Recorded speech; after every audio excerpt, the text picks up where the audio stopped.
खुदा बाप और बेटे और उल कुदस के नाम से आमीन। मसीह में आप सब की सलामती हो। बहार कॉलोनी कोट लखपत लाहौर से मैं एंड्रू इसाक आपके हुजूर रोज़मर्रा की तलावतें लेकर हाजिर होता हूँ। तो मेरे अजीज़ों, आइए हम भरपूर ईमान के साथ आज की तलावतें सुनते हैं। मसीह की खातिर मैंने सब चीज़ों का नुकसान उठाया ताकि मसीह को नफ़ा में पाऊँ।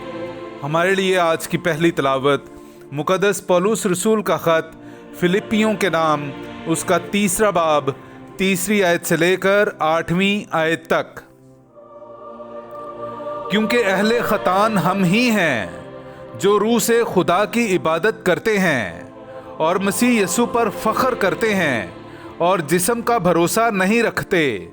हरचंद के मैं भी जिस्म का भरोसा रख सकता हूँ। अगर किसी और को जिस्म का भरोसा करने का ख्याल हो तो मैं इससे भी ज़्यादा कर सकता हूँ। मेरा खतना 8वें दिन हुआ और मैं इसराइल की नस्ल बिन्यामीन के कबीले से इब्रानियों का इब्रानी शरीयत की निस्बत फरीसी हूँ। गैरत की निस्बत कलीसिया का इज़ां रसा, शरई सदाकत की निस्बत बेऐब। लेकिन जो कुछ मेरे नफ़ा का था उसे मैंने मसीह की खातिर नुकसान समझा है, बल्कि मैं अपने खुदावंद यीशु मसीह की पहचान की खूबी के सबब से सब कुछ नुकसान समझता हूँ। उसी की खातिर मैंने सब चीज़ों का नुकसान उठाया और उन्हें कूड़ा जानता हूँ ताकि मसीह को नफ़ा में पाऊँ। पाक कलाम का पढ़ा और सुना जाना हम सब के लिए बाइस बरकत हो। खुदा का शुक्र हो।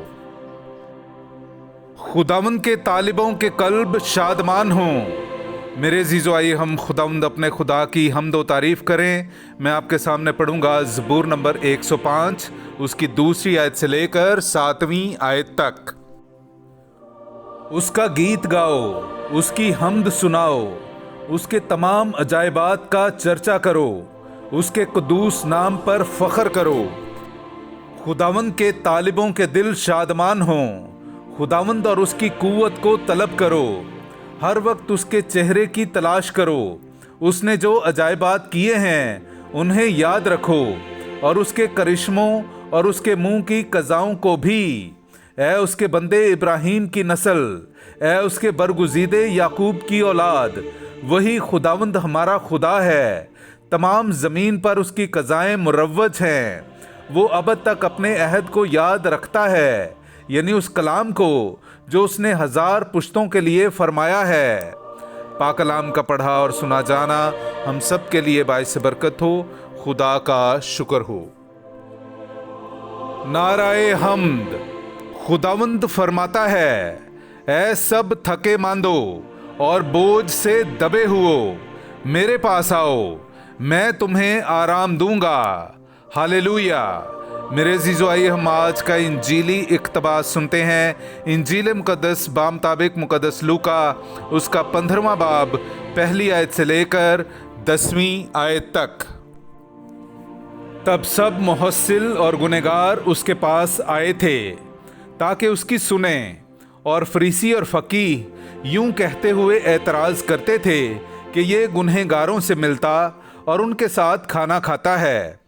तब उसने उनसे ये तमसील कही कि तुम में से ऐसा कौन आदमी है जिसके पास 100 भेड़ें हों और उनमें से एक खो जाए तो 99 को बियाबान में ना छोड़े और जब तक उसे ना पाए उस खोई हुई को ढूंढता ना फिरे, और जब पाए तो खुश होकर उसे अपने कंधे पर उठा लेता है और घर आकर दोस्तों और पड़ोसियों को बुलाकर उनसे यूं कहता है कि मेरे साथ खुशी करो क्योंकि मैंने अपनी खोई हुई भेड़ पाई। मैं तुमसे कहता हूँ कि इसी तरह 99 रास्तबाजों की निस्बत जो तौबा के मोहताज नहीं, एक ताइब गुनहगार के बायस आसमान पर ज़्यादा खुशी होगी। या कौन ऐसी औरत है जिसके पास 10 दिरहम हों और 1 दिरहम खो जाए तो चिराग जलाकर घर में झाड़ू ना दे, और जब तक ना पाए कोशिश से ढूंढती ना रहे, और जब पाए तो सहेलियों और पड़ोसनों को यूं कहकर ना बुलाए कि मेरे साथ खुशी करो कि मैंने अपना खोया हुआ दिरहम पाया। मैं तुमसे कहता हूँ कि इसी तरह एक ताइब गुनहगार के बायस खुदा के फरिश्तों के सामने खुशी होती है। पाक कलाम का पढ़ा और सुना जाना हम सब के लिए बाइस बरकत हो। खुदा का शुक्र हो।